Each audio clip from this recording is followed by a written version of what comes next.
संस्कृत व्याकरण के साथ पुनः उपस्थित हूं। आपको लग रहा होगा कि आखिर हम यह लगातार व्याकरण चलाते हैं, तो इससे पहले हम आपको बता दें कि इससे पहले हमने 3 पाठ आपका पाठ्य पुस्तक से पूरा किया, लेकिन अभी जब तक आपका स्कूल बंद है तब तक आप संस्कृत व्याकरण के रहस्यों को, संस्कृत व्याकरण के तथ्यों को यदि आप हृदयंगम करने का प्रयास करते हैं तो उस परिस्थिति में आपको अच्छा फायदा होगा। दूसरी बात यह है कि संस्कृत व्याकरण का सम्यक अध्ययन हो जाने पर हिंदी व्याकरण भी बाद में चलकर यदि आप याद करना चाहें, यदि आप उसे हृदयंगम करना चाहें, याद करना चाहें, तो वह आपके लिए आसान हो जाता है।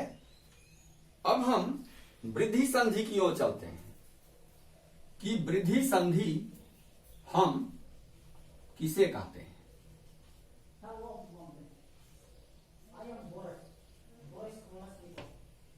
वृद्धि संधि, अब देखिए, वृद्धि का अर्थ होता है बढ़ना, बढ़ जाना। सबसे पहले तो आपको हम ये बताएंगे कि एक टर्म है कि आई औ वृद्धि बखानिए।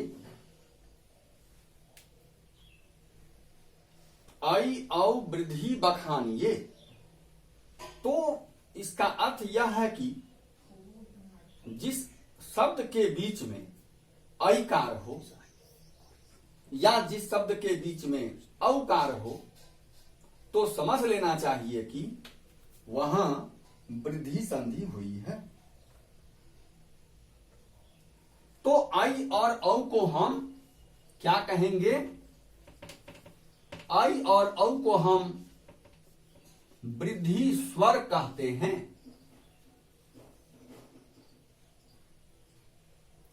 अब इसका सूत्र जरा देख लें, संस्कृत में क्या परिभाषा दी गई है। संस्कृत में इसकी परिभाषा दी गई है बच्चों, वृद्धि रेची।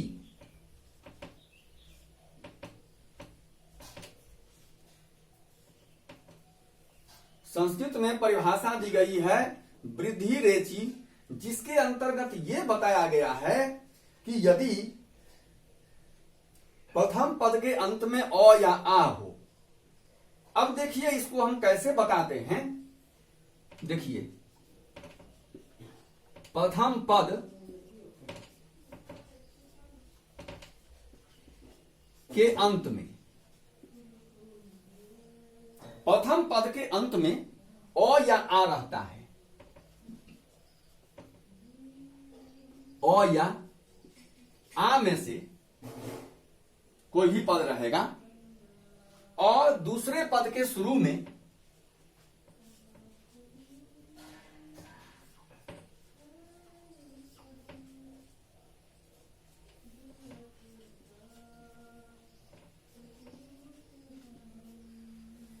द्वितीय पद के शुरू में क्या रह सकता है? द्वितीय पद के शुरू में ए या आई रह सकता है, ओ या औ रह सकता है।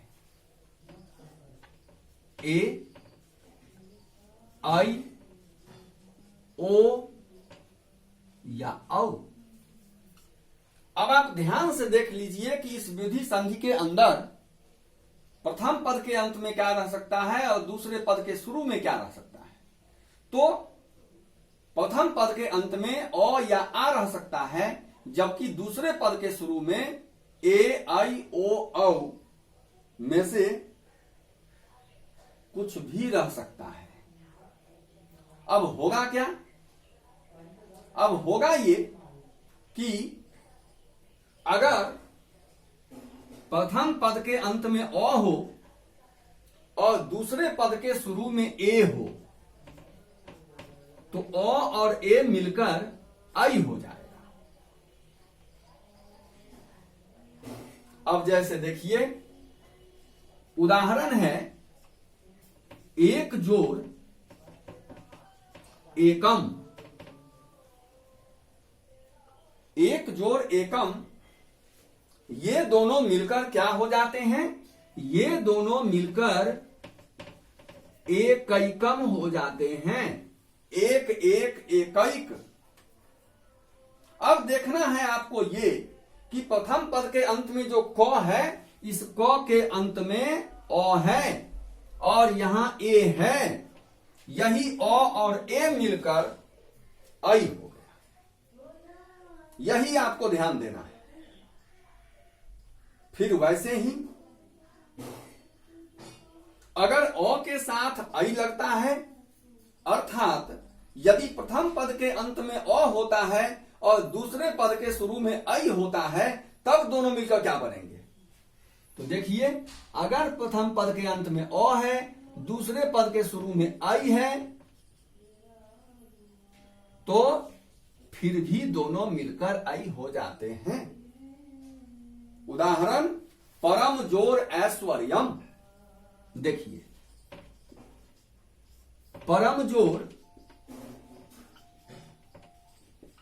ऐश्वर्यम, ये बन जाता है परमेश्वर्यम।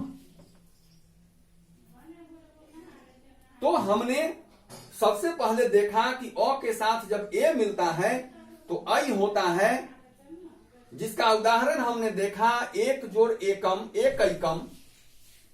अ के साथ ऐ मिलता है तो ऐ बनता है जैसे परम जोड़ ऐश्वर्यम, परमेश्वर्यम। फिर आ के साथ जब ए लगता है, आ के साथ अगर ए लगता है तब भी ऐ होता है। उदाहरण है तथा जोड़ एव। उदाहरण है तथा जोड़ एव। अब देखिए, तथा के अंत में आकार है, मतलब तथा के अंत में आ है, एव के शुरू में ए है, और ये दोनों मिलकर ऐ हो जाते हैं, तो शब्द बन जाता है तथैव। मतलब है वही। परमेश्वर्यम का अर्थ है परम ऐश्वर्य वाला। फिर वैसे ही हम देखते हैं कि आ के साथ अगर ऐ लगता है तो उस परिस्थिति में भी ऐ ही होगा। आ के साथ अगर ऐ लगता है तब भी ऐ बनता है। अब देख लीजिए महाजोर ऐरावतः। इसका उदाहरण देखिए, महाजोर ऐरावतम। अब देखिए क्या बनता है इससे बनता है महैरावतम। इससे महैरावतम बनता है।